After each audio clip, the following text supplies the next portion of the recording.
Hey there, you guys. I know you've wanted an update for the Whirlwind build. So what I'm going to do is down below in the description is my current build calculator, but I've not actually spec'd it yet in game. I'm still finagling with it. The reason being because I've only got 16 million gold right now, and it's going to cost I think 8 million to respec, and so I'm just kind of comparing stats. But what I've done is I've kind of tweaked the original build. So what I want to do is I just want to go over it a little bit.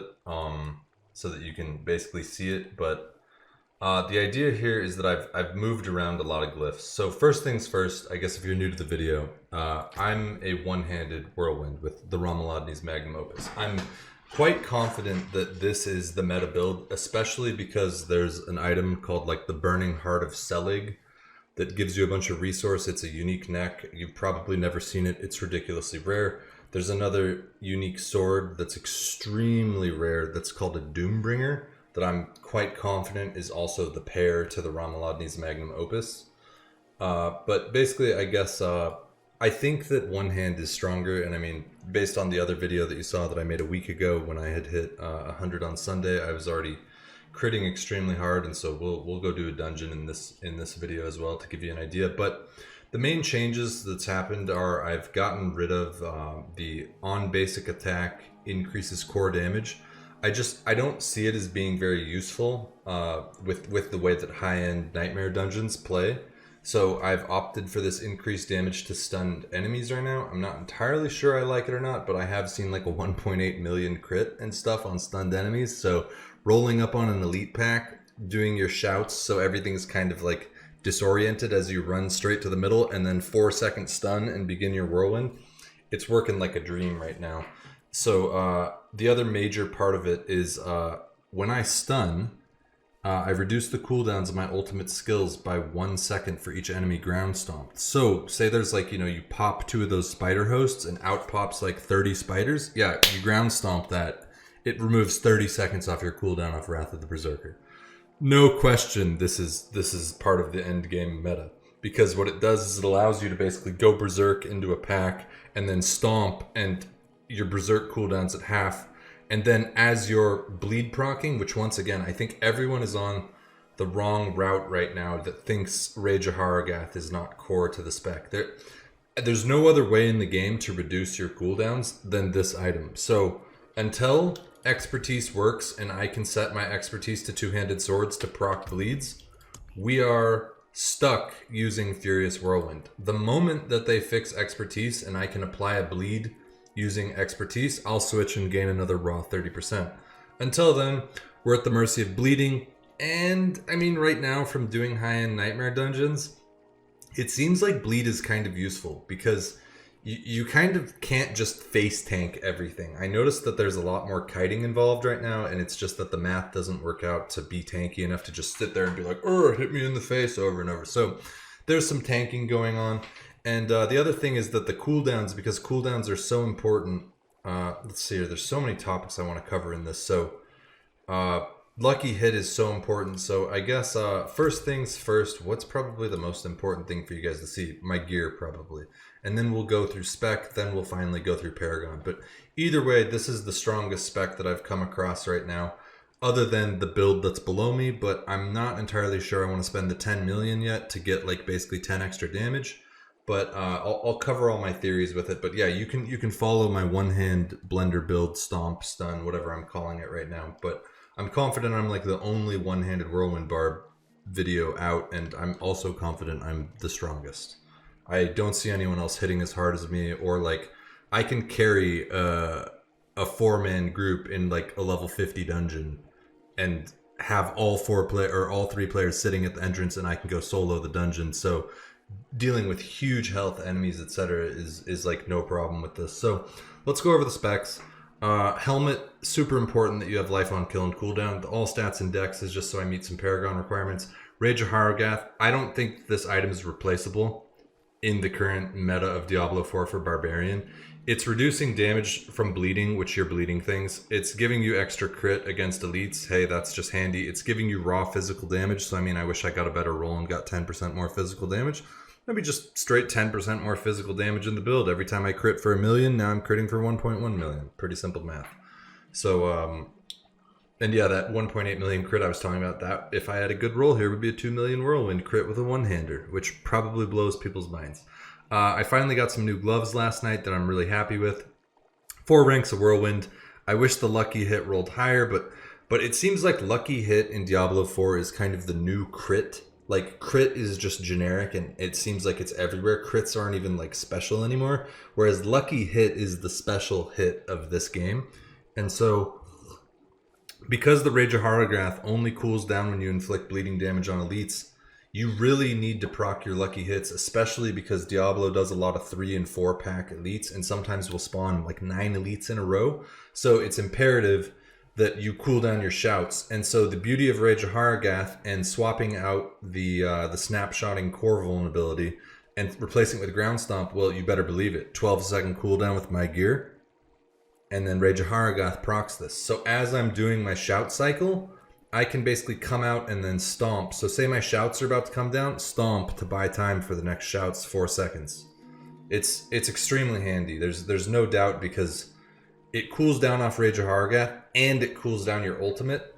You can have so much uptime on Wrath of the Berserker, it's insane. Mine's a 45-second cooldown. As soon as I stomp 20 little spiders and run to the next spot, I just minus 20 seconds. And it has a 10-second uptime.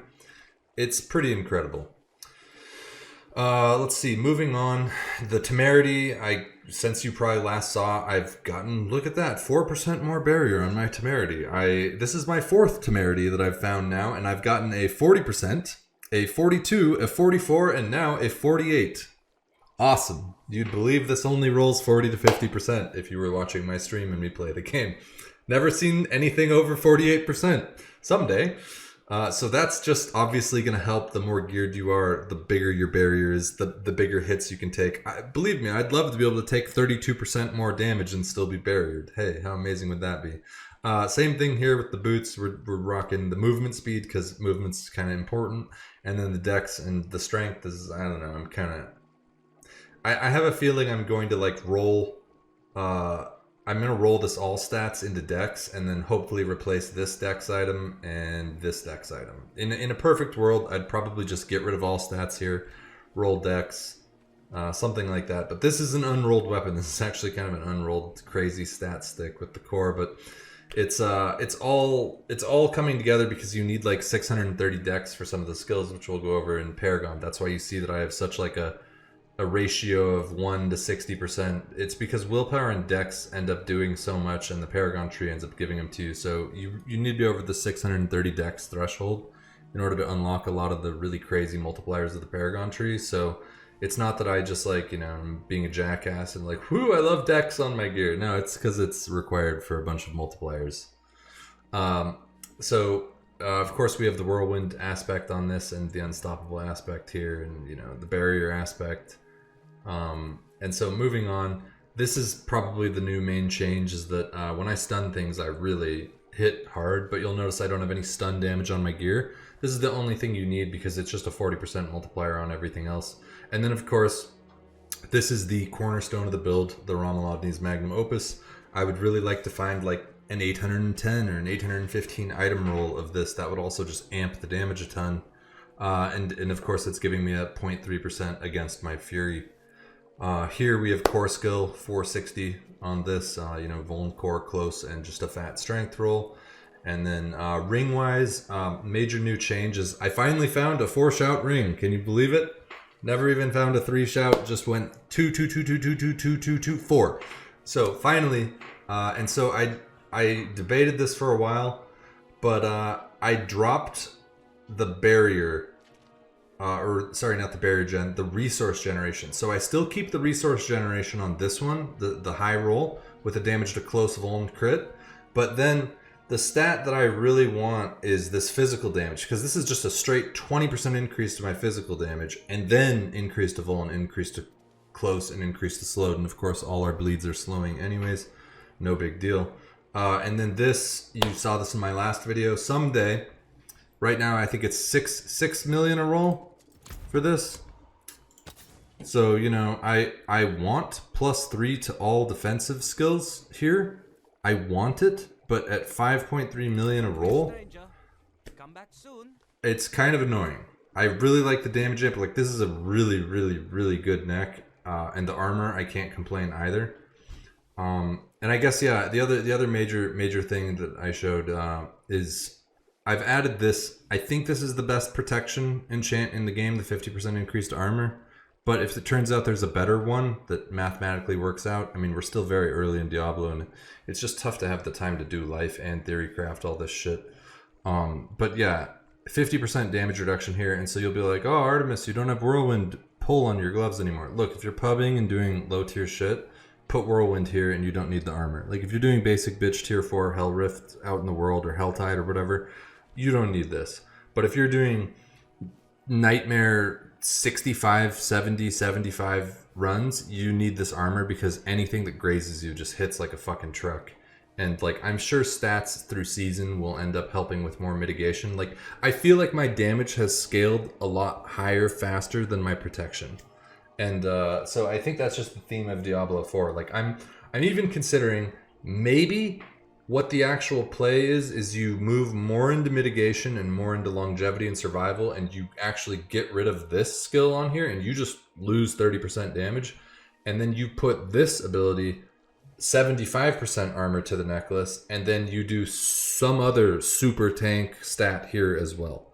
I could see that making sense, where there's like a point where it's like, it doesn't matter how much damage you can do if you can't survive against the elites in the dungeon. Whereas if you can at least survive, it will eventually die.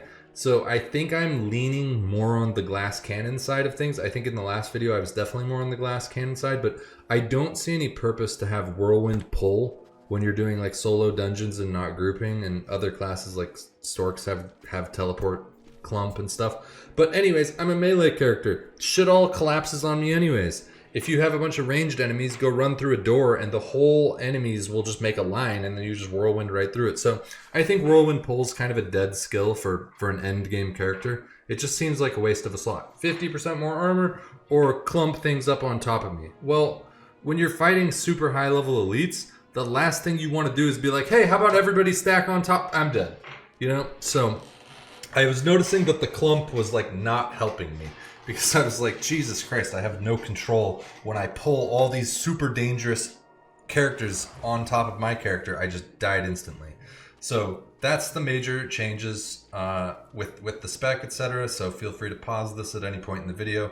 And you'll see that basically, yeah, we just have a ton of damage.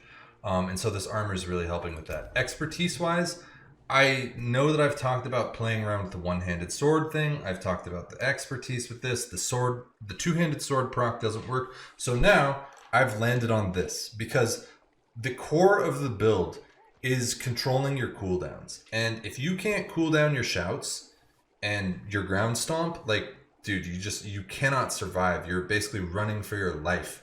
And so I really think that the lucky hit chance on gloves is super important, because that goes with your other stuff, and then Whirlwind has a 22% chance to lucky hit. So then I notice also, if I go like this and I say, okay, my technique is 10% increased lucky hit chance, and I go like this, it doesn't seem to care. So I don't know where this 10% is. I still think a lot of math in Diablo is like questionable if it's working right or not. But it seems like when I play that I am cooling down stuff very reliably right now. Between the extra 10% that I have here and the extra 10% there, I'm calling that 20% extra lucky hit. And then this is almost 4 out of 10, so 2 in 5 attacks. The 2 in 5 lucky hits will actually proc this. So 3 lucky hits die to the void, 2 lucky hits end up procking cooldowns. 2 lucky hits, that's 3 seconds off all my skills. That's another cooldown for stun, stomp. The quicker I'm cooling down stomp, the more I'm berserk, is basically how it feeds into it. It's like I'm feeding into shouting and then feeding into being berserk all the time, and then berserk, you know, it gives you huge fury regeneration, it gives you huge damage. So that covers that. I don't think that these skills are going to change now at this point. I'm quite confident with how it's set up. So the next thing is you switch your arsenal selection into your dual wield, of course, which I wish I had a Doombringer. I swear to God, on one of those streams when I was first leveling to 100, that I saw a Doombringer and I like destroyed it or something. I swear I did, because I was like, 2-hand. I was like, that's stupid. Who's going to use a 1-hand? That's not for my class. And I like vendored it or something. I don't know. Someone might find it in one of my VODs and be like, you did! So I'd feel like an idiot. Or, you know, hopefully it was a sacred roll, it was a lobby, and it doesn't matter. Either way, I probably want to switch to that because guess what happens on the Doombringer? The Doombringer has an area of effect proc that reduces all enemies' damage by 20%. So I think I would forego even the stun damage at that point to get a 20% damage reduction whenever I do that. Stomp is just creating time for me. It's creating a 4-second window where I stop getting murdered by everything. It's really important when you're fighting really dangerous things. This is also not a spec for like killing Lilith. This is a high nightmare dungeon farmer spec. Let's move on then. Okay, so skills wise, we are no longer attempting to. I think the plumber's here. We may have to Sony Vegas ourselves. Which means, you know, I'll just clip the video. I don't understand why my last video changed like that, but is the plumber seriously here right now? He doesn't even call or text or anything, he just shows up. Okay, anyways, I'm just gonna... Okay. I'm gonna clip the video, be right back. Hooray for Sony Vegas. As you saw, I had the doorbell ring and then the plumber showed up. I had an issue with the sink, you know, so all got fixed. So let me try and get back to where my train of thought was. And I think we left off here. So I got rid of this because we're obviously not using Lunging Strike anymore. We use it just to get to our next thing. We've got 9 out of Whirlwind. Slashing is the exact same thing. We would switch to this if somehow Expertise works, but for now it doesn't. 3 out of 3 here with this. I've got 1 point in the ground stomp, increasing ground stomp by 1 second and reducing the cooldown of your ultimate skill by 1 second for each enemy damaged by ground stomp. You better believe there will be a time where you'll look back on this video and you'll be like, Artemis, what happened? Blizzard capped it to only 8 seconds or 16 seconds. This is uncapped right now. If you manage to get surrounded by 40 spiders and stomp, boom, you just instantly cooled down your Wrath of the Berserker. I didn't make the rules, I just play the game. So 5 out of 5 on this because Fury, although at some point I may even feel like I have a lot of Fury coming in, maybe I can get less of it. I've also got a video of me just spinning against the world boss and spinning infinitely. So the 4 shout ring is really like a big freaking deal for rage gen. Because it helps you rage up quickly. Each time you get hit, you get Fury. We'll show you with the Paragon tree, the major core changes right now. And then shouts, you want your shouts to last as long as possible. I don't think this healing is doing very much because I'm getting a lot of life on kill and other stuff. It seems more like right now I need to just cut damage. So this reduces damage with berserking. I kind of feel like these 2 points. Refund cost 75k. Oh my god, those 2 clicks cost me 150k. Anyways, and then I lowered this crit because we already have increased crit. We're already like, as soon as we're whirlwinding, we're critting like 80% something. It's already basically super high. This is slowing, causing our bleeds to slow so that we proc slows. And then this is just a 6% damage reduction while fortified. We're fortified all the time as a barbarian. And then this increases my maximum life. While I have fortify over 50%, I deal increased damage. Hooray. Berserk, of course, because it's amazing, and then double rage cost because once you get into like the real high end, you can get away with it. If you're a lowbie, if you're in your 50s, 60s, 70s, use Unconstrained. I don't think Gushing Wounds really does much. I think Unconstrained is better until you can afford to do heavy Whirlwind. And so that brings us to the Paragon board. So the main things about the Paragon board is I'm using a modified version of Rob's Paragon board. So I'm going to link Rob's board. I'm going to link my new experimental board that I want to switch, but I want more gold before I make the switch, and I still want to tinker it a little bit more. I was about to, right before this video, spec into it.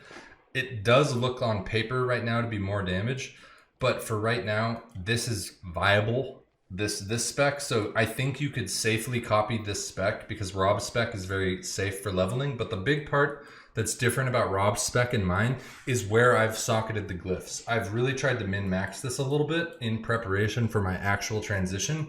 But the main things to note here is that, so I use Wrath in my first socket now. Now, if you're leveling up, Wrath is probably not the thing to start with because you're not critting a lot, etc. This is purely for a level 100 build.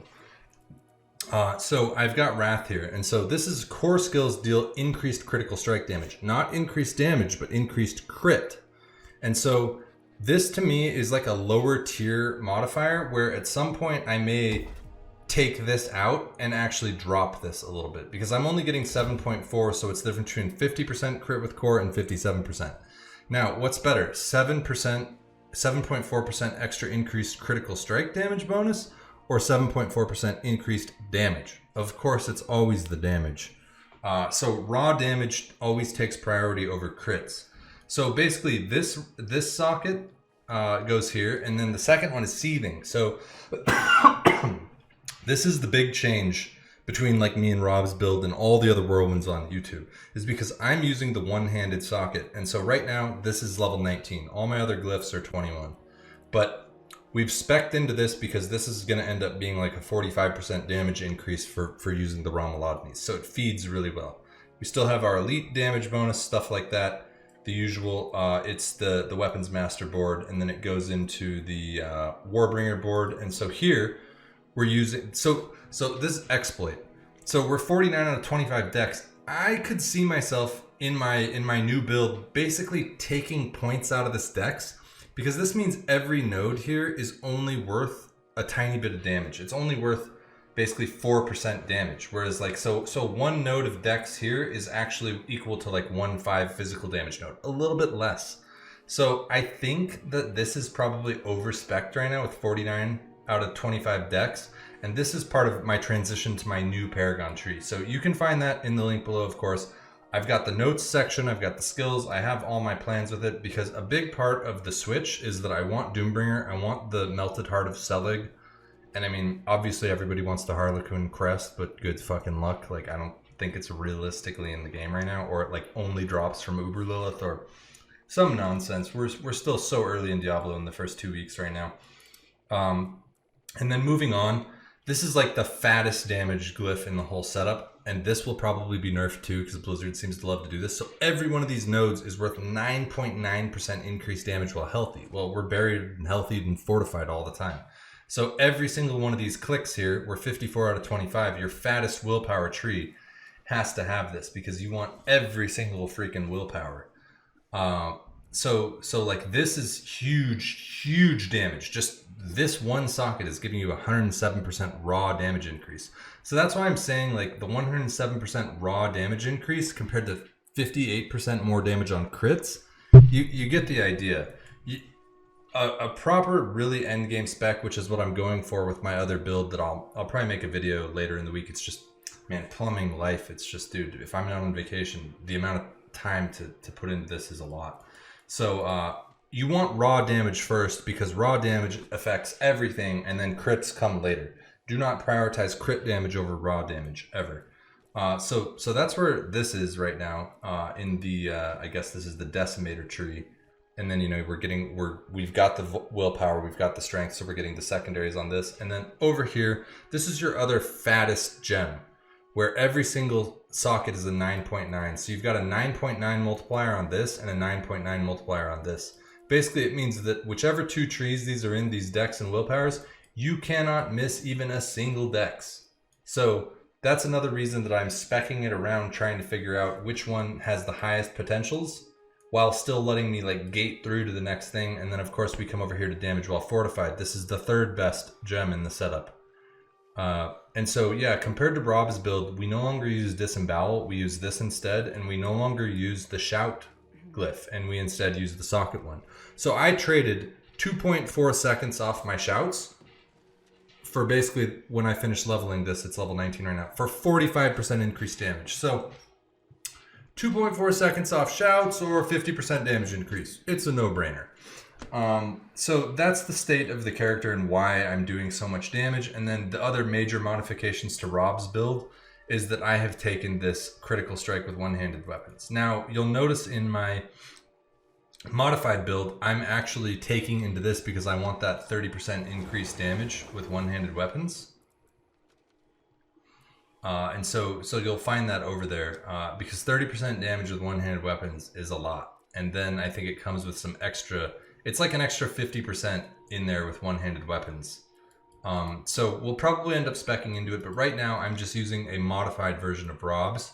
So feel free to copy this. It will be extremely strong, assuming you have a 0.3 Ramaladnis and good one-handers. And then with the stun, etc. So that's the state of things. we will eventually spec into my spec, but I'm still convinced that I can rotate one of the boards. So check back with the spec down below. But even a heavily modified version of Rob's, which I think I've covered everything now, and why it works the way it does. Let's go do a dungeon real quick and just show you kind of the play style, because yeah, it feels pretty nice. So let's make some sigils. Like, let's try you know, here I'll just find something here. Hopefully out of these three we get something nice.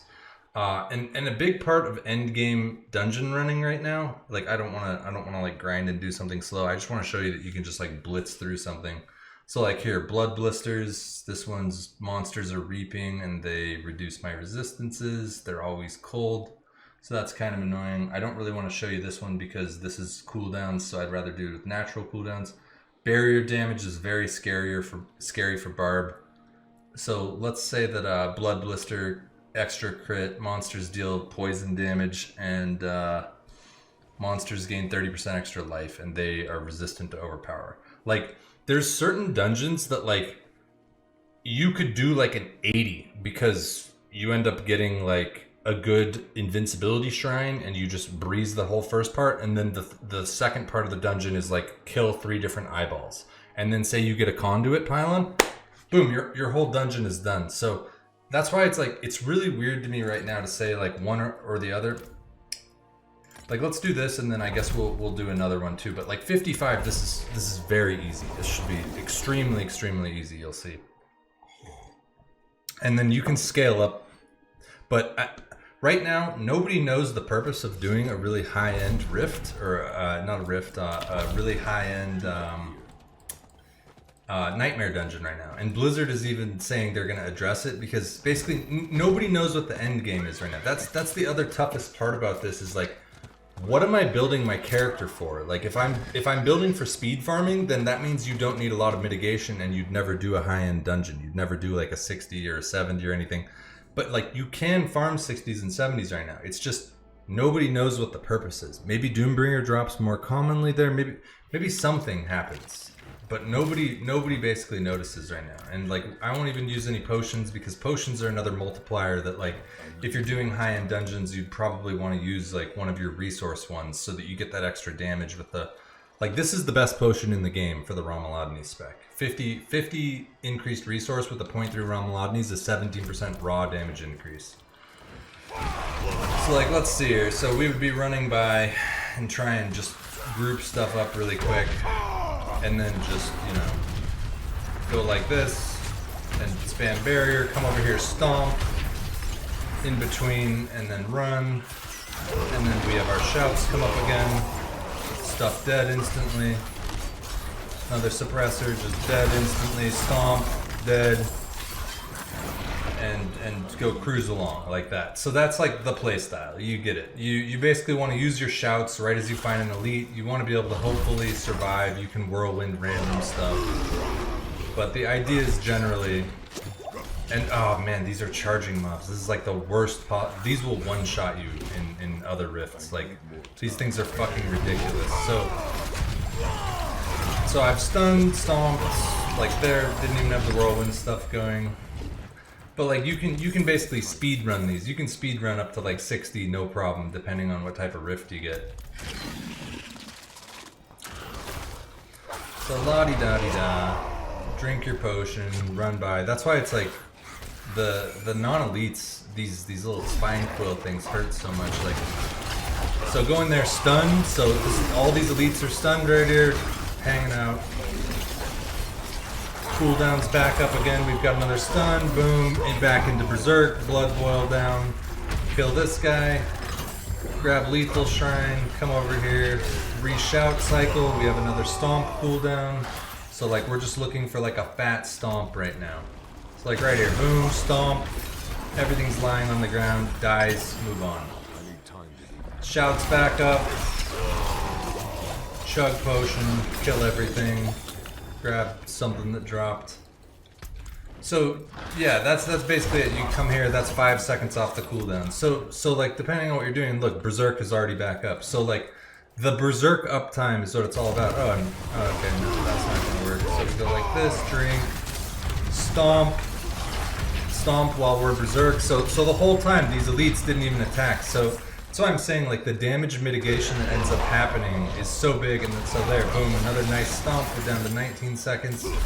We've got a split second of cooldowns, and so then we probably want to run away, kill this thing, kite around for a second, and then as soon as we have shields back up, we can stomp, cut all our damage, and kill stuff while it's stunned. So that's basically the playstyle. We've got berserk again, so we'll come over here, we'll shout again, stomp on this.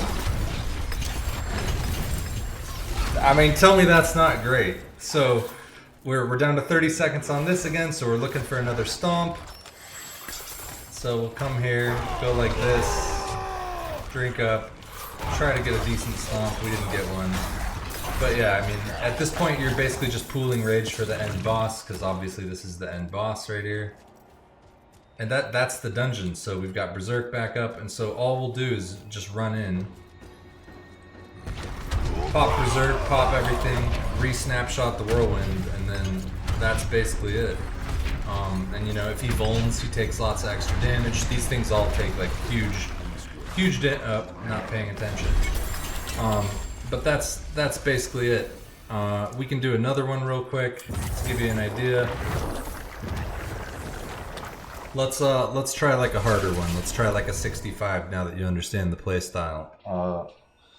Because yeah, that 4-second window of stun is so huge. It's so much time. It's so much protection for you to end up drinking potions, etc. So let's see here. What did we get? We got another 55. I was hoping we got like something else. But that's the general idea with the spec. If you want to do higher stuff, you're gonna need to be tankier. You don't need the damage, but like you can see my damage is so high that everything just dies kind of instantly. So like let's craft like, let's make 2. Okay, so I didn't really like that prior dungeon layout, etc. So let's do let's do this one. Let's say monsters deal additional 20% of their physical damage as lightning, and so forth. So let's drink like a lightning potion for this. Do I even have any? I'm just trying to get rid of all these shitter potions, and then we'll go over here. But the general idea is you cannot fight in high rifts without your shouts going and without your berserk going. Like when you get into like the 60+ nightmare dungeons, you're no longer like speed farming it really. I mean, you kind of can, depending on if you get good rolls. But like if you have enemies that bleed or like perma stun you, like all the obnoxious stuff, like there's just no reason to try and farm that. And as it stands right now, there's no reason to push these high-end dungeons. Like I don't even do these. It's a waste. I'd rather go carry my friends in 50s than actually go and do stuff like this, because this, I don't understand the purpose right now, but I just want to show it for the video. So even though these things are super armored, you still hit like a freaking truck. And you really do need the stuns though. Like the stuns are required. So like let's see here. Okay.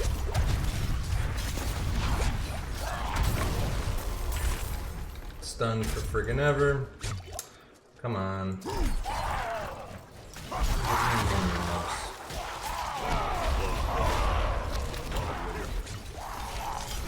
So there we hit it with the stun. So down it goes. But yeah, like you can't just face tank everything. There's no chance in a dungeon like that. You have to play pretty tactfully. So like here we have an artillery shrine. So last guy right here. So let's go and grab this, and then we'll come over here. We're gonna go like this.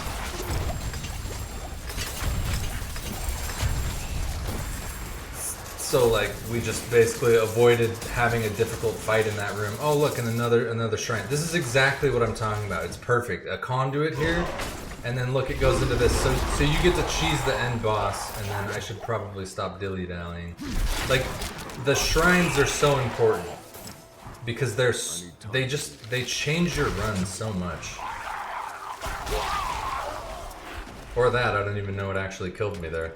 Apparently I should have dodged, I was at half health. Oh well, just another reason to hold on to the conduit. So basically we know there's a conduit shrine there, so we get conduit for the end boss, or I can use it to go and fight my way through to grabbing these things. But basically I do enough damage. It's just a matter of like everything's just so damn hitting so damn hard. So like maybe I need to modify it a little bit more, drop damage a little bit, and look for another 50% damage mitigation. Is basically what I would be looking for. So there we stunned, we bought ourselves time, we're in Whirlwind, we kill the mob, kill the other mob, get rid of these little baby things that are kind of annoying.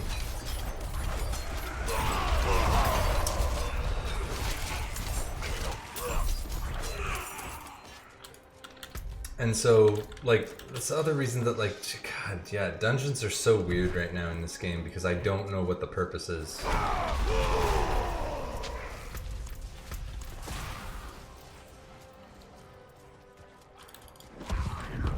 Like, you could probably do a 75 like this, the same exact way. Like, there's... We'll come here, grab this, stomp. Trying to get these guys to proc. But like, see, we've already cooled down that. Oop. So yeah, you have to be engaged there. So now we've stunned. So like, we've really cut down the damage, and it gives us time to cool down the Haragaths. So like, that's the main thing there, is that the Haragath gets to proc while all three elites are basically hanging out. And then you just kind of need to like kite around in the meantime. So like here, I'm gonna re-berserk. And then I'm just gonna try and funnel all these things into this wall here and then rage into it. So like, you have to be somewhat tactful in how you play, but I mean that's a 66, like I don't, other than, you know, just randomly dying from half health because I think something looked at me wrong. And then we have a conduit for the end boss, otherwise you just snapshot up with your berserk. So like that's the end boss, and then we'll walk over here and we'll grab our conduit. And yeah. That's the end boss. Ta-da! So this is why I think the Nightmare dungeon system is really weird right now. I think there's a lot of viable builds, but like my damage scales way harder. And like, so imagine your duo, because this class works really well with the duo, because the biggest problem with Whirlwind Barbarian right now is it doesn't have a reliable way to apply vulnerable all the time. And you notice the damage kind of like slows down a lot when you're not vulnerable. You're basically just waiting for that 30% proc. But that's essentially it. And then there, look, we almost have our seeding up to the next level. So I hope you enjoyed. I'm definitely going to be speccing into the build that's below once I finish figuring out exactly how I want to tailor the Whirlwind. That's why the Doombringer 20% damage reduction here is going to be so critical. I'm pretty sure that we need to lose this 30% damage and put the 50% one there, so it'll be a 75% armor increase, and then we'll do some other super tanky thing here, I haven't decided. But that's the only way you can scale up into the 70s and 80s, and a lot of it is just shrine dependent too, or it's like a kiting playstyle where you need to line up all your cooldowns. Like, you can tell at the higher tiers, like, and this isn't even that bad. I mean, I'm still killing stuff like instantly here. But the idea is that you cannot attack without these two cooldowns running. If you try to attack without Rallying Cry and Challenging Shout, you're gonna die instantly. And like, if there's a lot of nasty ranged mobs that shoot you and then have a bleed effect, you're gonna run out of potions in that dungeon. Like, Barbarian obviously has certain mob types that it just crushes. Like, if I were to be like, okay, let me go and craft a bunch of sigils and get a nightmare dungeon that has spiders, I can go and do an 80 right now, because I'll have infinite cooldowns for the ground stomp. So it's all relative, but it's an extremely strong build, so I don't think it's that impressive. I don't think the Nightmare system's impressive right now. I could not tell you the reason that you should do Nightmare dungeons right now. I think you should just stomp World Tier 4, which is, if you go out into World Tier 4, like, I guess, yeah, here, we'll just quickly show you that. And this is not a PvP build either. Damn, there's no Hell Rift going. But I was gonna say, let me just try and find like an elite pack to show you just regular tier 4. But I mean, you see it just cuts high tier mobs to pieces. The moment it gets vulned, like, you'll do such insane damage, like things don't have any chance to live. Not while I'm in town. So like, let's see, let's just find like a regular elite pack. that I can rage against really quick. But yeah, that's this build will continue to evolve. It's more about stacking up mitigation at this point, I think, than it is about stacking damage, which means I may end up getting rid of temerity for like a quad defense stat item. Let's see, can we find elites? Where are you in the world? I'm trying to make a video demonstration. Blizzard decided to take all the enemies out of the game lately, is what it feels like. They're like, well, what else can we nerf? Well, you know, turns out elites just don't spawn in this game anymore. I figured I would find an elite pack to just hop off the mount and kill, but that is not the case. I guess in the meantime, let me I'll walk into a tier 4 dungeon just to show you the damage against like regular non-armored tier 4 basic bitch mobs.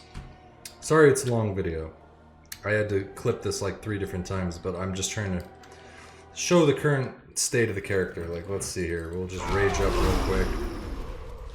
And we have, what, 128 rage? Yeah.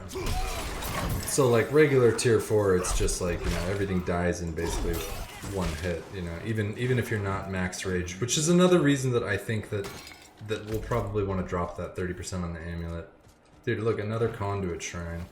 Like, let's see here. So if we go like this, we'll berserk, and then let's pretend like we stomped and we killed that, and then just insta-kill it. Like, it literally got one hit. We saw a 983k crit, and then something else happened. Like, I don't...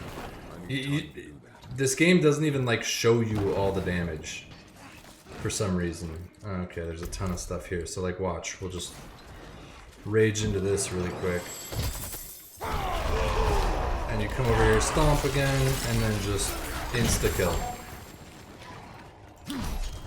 Insta-kill, like... If I don't have rage, you can see the damage goes down a little bit, but otherwise, like...